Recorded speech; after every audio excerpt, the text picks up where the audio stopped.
అదే తప్పు ఈయన వేదిక మీద చేశాడు. ఆడపిల్లల్ని గ్రాంటెడ్గా తీసేసుకుని, పైగా అదేదో వీళ్ళందరూ కూడా ఏదో కన్సర్న్తో చెప్తున్నట్టుగా, పెద్ద మనిషి తరహాగా చెప్తున్నట్టుగా మాట్లాడతారు. నటిస్తారా, నిజంగానే ఫీల్ అవుతారా?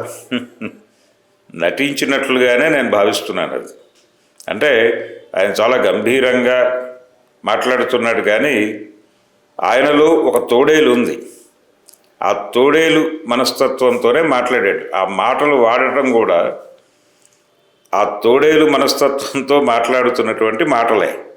కాబట్టి ఆ తోడేలు ఉంది నాలో అనే విషయాన్ని అడ్మిట్ చేయట్లేదు అతను.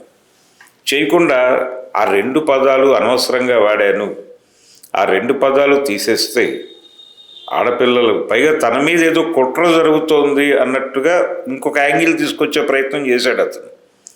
ఇండస్ట్రీలో నన్ను ఒంటరిని చేయటానికి ఒక కుట్ర జరుగుతోంది, ఆ కుట్రను ఎదిరించాలి అని మాట్లాడాడు. ఈయన భారతీయ జనతా పార్టీతో ట్రావెల్ అయ్యాడు.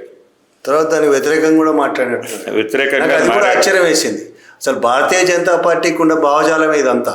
అవును, ఈయన ఇప్పుడున్న భావజాలం ఎందుకు దూరం అయ్యాడో అర్థం కాలేదు. మరి దాంతోనే ఉండాలి. అది వేరు. అంటే అది పొలిటికల్గా తనకి తను ఆశించినటువంటి ప్రాధాన్యత అక్కడ దక్కలేదు అనేది గొడవ.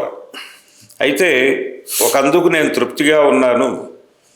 నేను అనుకున్నటువంటి ప్రభుత్వం వచ్చింది అక్కడ. అంటే ఒక దారుణమైనటువంటి ప్రభుత్వం నుంచి ఆంధ్రప్రదేశ్ ఒక మంచి ప్రభుత్వం చేతుల్లోకి వచ్చింది అనేటువంటి తృప్తితో నేను రాజకీయాల నుంచి సినిమాల వైపు కదులుతున్నాను అని చెప్పాడే. అదొక దారుణమైన స్టేట్మెంట్.